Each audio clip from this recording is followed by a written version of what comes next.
Dahulu kala, di suatu tempat bernama Pantai Air Manis, Kota Padang, Sumatera Barat, hiduplah seorang janda tua bernama bersama dengan seorang anak lelakinya. Janda tersebut bernama Mande Rubaya dan anak lelakinya yang bernama Malin Kundang. Malin telah lama menjalani kehidupannya sebagai anak yatim sejak ia masih kecil. Mande bersama dengan Malin telah lama menjalani hidup yang serba kekurangan dalam jeratan kemiskinan. Hingga suatu ketika terbesit keinginan di dalam hati Malin untuk merubah nasib dirinya dan ibunya agar dapat memiliki kehidupan yang lebih baik. Waktu berlalu dan kini Malin telah beranjak dewasa. Keinginan untuk keluar dari jeratan kemiskinan semakin kuat di dalam hatinya. Hingga suatu ketika sebuah berita datang dari sahabat Malin yang bernama Rashid. Ia mengabarkan kepada Malin bahwa akan datang kapal besar yang akan berlabuh di Pantai Air Manis. Assalamualaikum Malin. Waalaikumsalam sahabat Rashid. Apa kabarmu kawan? Alhamdulillah sehat walafiat. Bagaimana denganmu? Aku sangat sehat seperti yang kau lihat. Ada apa gerangan kedatanganmu kali ini? Apa kamu membawa kabar baik? Tepat sekali. Aku membawa kabar gembira untukmu. Kabar gembira apakah itu? Baru saja aku melihat kapal besar bersandar di pelabuhan Pantai Air Manis. Aku pikir kita berdua bisa ikut serta menumpang di kapal tersebut. Maksudmu kita berdua akan pergi merantau? Tentu saja, itu yang aku maksudkan. Kau tidak bosan hidup di sini seperti ini? Bukankah engkau sangat ingin membahagiakan ibumu? Ayolah Malin, ikutlah bersama. Aku sangat ingin pergi, tapi bagaimana dengan ibuku? Aku tak tega meninggalkannya sendirian di kampung ini. Setidaknya aku... Bicaralah dengan ibumu. Setelah kau mendapatkan restu ibumu, temuilah aku. Kita akan pergi merantau. Baiklah, terima kasih kawan. Malin pun bergegas pulang ke rumah untuk menemui ibunya dengan maksud meminta restu kepergiannya untuk merantau. Setibanya di rumah, Ibu, aku ingin merantau ke negeri seberang. Aku ingin mengubah nasib kita. Aku ingin membahagiakan ibu. Kenapa tiba-tiba kau ingin pergi, nak? Bagaimana dengan ibumu ini? Sebenarnya Malin tidak tega meninggalkan ibu di sini, tapi Malin mohon minta izinkanlah anakmu ini pergi demi kebaikan kita berdua. Insya Allah Malin akan membuat kehidupan kita lebih dari sekarang ini. Sudah kau pikirkan masa keinginanmu, nak? Malin sudah membulatkan tekad untuk pergi bersama Rashid dengan menumpang kapal dagang yang saat tengah bersandar di pelabuhan pantai itu.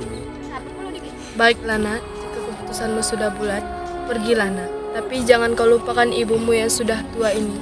Pulanglah jika kau telah berhasil meraih apa yang kau... Malin tidak akan melupakan ibu. Malin akan pasti pulang membuat ibu bahagia. Malin janji dulu. Baiklah, nak. Kalau itu sudah jadi keputusanmu, ibu tak akan menahanmu di sini. Pergilah, nak. Raihlah apa yang kau cita. Terima kasih Bu. Insya Allah Malin akan berangkat besok pagi bersama dengan Rashid. keesokan harinya Malin Kundang dan Rashid bertolak menuju negeri seberang dengan menumpang kapal besar bermuatan barang dagangan. Ibu Malin hanya bisa pasrah merelakan kepergian putranya tersebut. Perjalanan Malin dan Rashid pun berakhir dan mereka sampai di tempat tujuan perantauan mereka. Setibanya di tanah rantau, mereka beristirahat sejenak di sebuah warung makan.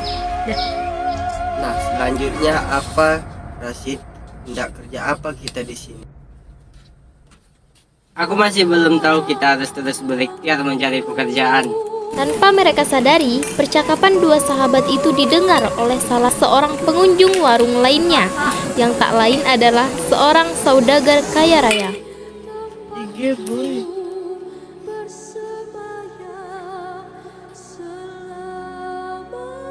Hai anak muda, apa kalian hendak mencari pekerjaan? Kebetulan sekali, saya sedang membutuhkan 2 orang pekerja laki-laki yang kuat seperti kalian ini. Apakah kalian berdua bersedia? Sungguhkah Nyonya? Bisa langsung bekerja dengan Nyonya? Habiskan saja. Alangkah bersyukurnya hati saya apabila Nyonya sudi menerima kami berdua untuk bekerja di tempat Nyonya. Perkenalkan, Nyonya, saya Malin Kundang. Dan ini sahabat saya Rashid. Kami datang dari jauh. Baiklah, Malin, Rashid, kalian berdua ikut aku. Mulai besok kalian sudah mulai bekerja. Sekarang kalian istirahatlah dulu di rumah. Nanti malam akan kujelaskan apa yang harus kalian lakukan esok hari. Baiklah. Akhirnya, Malin dan Rashid ikut serta bersama dengan saudagar kaya tersebut. Mereka tinggal di salah satu bilik di kediaman saudagar. Keesokan harinya, mereka berdua mulai bekerja. Waktu berlalu, Rashid dan Malin telah lama bekerja dengan saudagar. Tanpa mereka sadari, saudagar telah lama memperhatikan segala gerak-gerik serta aktivitas mereka. Hingga saudagar menyadari satu hal, bahwa Malin lebih cekatan, ulet, rajin, dan cerdas dalam bekerja jika dibandingkan dengan Rashid. Karena beberapa alasan dan pertimbangan, akhirnya saudagar tak lagi memperkerjakan Rashid. Akhirnya, Rashid pun pulang ke kampung halamannya. Suatu ketika, datanglah putri saudagar ke tempat Malin bekerja. Ia bermaksud untuk meninjau bisnis milik ibundanya yang suatu saat nanti akan menjadi miliknya. Setelah beberapa hari melakukan peninjauan terhadap bisnis perdagangan ibundanya, putri tersebut pun diam-diam memperhatikan salah satu karyawan ibundanya yang memiliki etos kerja yang berbeda dengan yang lainnya. Lama-kelamaan pun ia mulai tertarik pada karyawan tersebut yang tak lain adalah Malin Kundang. Siapakah karyawan itu? Tampaknya ia memiliki etos kerja yang lebih baik dari karyawan lainnya. Oh, anak muda itu bernama Malin Kundang. Memang ada apa? Tidak ada apa-apa, Uli. Semenjak hari itu, putri saudagar semakin tertarik pada pemuda bernama Malin Kundang. Ia diam-diam selalu memperhatikan dirinya. Tahun demi tahun pun berlalu. Malin Kundang dipercaya oleh saudagar untuk memegang salah satu cabang usaha. Selama cabang usaha itu dikelola oleh Malin Kundang, usaha saudagar semakin berkembang pesat. Karena kesuksesannya, putri pun semakin jatuh hati pada Malin. Hingga akhirnya, Malin pun dinikahkan oleh saudagar dengan putri kesayangannya. Beberapa bulan setelah hari pernikahan mereka, sang putri pun meminta suaminya untuk pergi bertamasya.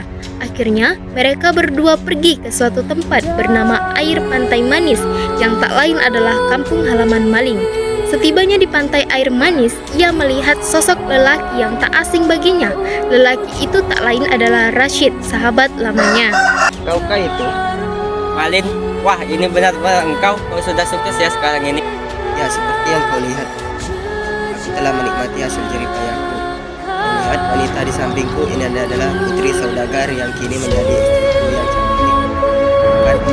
Iya, kau sekarang telah menjadi orang hebat, Malin. Aku kagum. Sudah ya, aku mau pergi jalan-jalan dulu bersama istriku yang cantik. Tentu kawan, bersenang-senanglah. Mak, cepatlah, Malin anakmu sudah kembali. Sungguh nak, yang kau katakan itu bukanlah dusta kan? Sungguh mak, buat apa saya membohongi mak? Rashid, kau temani emak ke pelabuhan sekarang. Baiklah mak. Malin, kaukah itu nak? Siapakah wanita itu, Kanda? Sepertinya ia mengenalmu. 3. Tak tahulah, mungkin pengemis yang mengaku-ngaku mengenal diriku. Alhamdulillah nak, kau terlihat sangat sehat. Kapan kau datang, Malin? Kenapa kau tak mengkabari ibu terlebih dahulu? Kanda, apakah wanita itu adalah ibu? Pernah mempunyai ibu seperti engkau. Berhentilah mengaku-ngaku sebagai ibuku. Malin, ini ibumu nak. Aku yang mengandung, melahirkan, menyusui, dan membesarkanmu nak. 3. Diahlah kau pengemis. Kau bukan ibuku. Ya Tuhan, apa yang terjadi dengan putraku Malin? Kenapa ia berubah setelah sekian lama? Jika ia bukan anakku, maka maafkanlah ia. Tapi jika ia adalah putra kandungku, maka hukumlah ia. Kenapa bisa begini?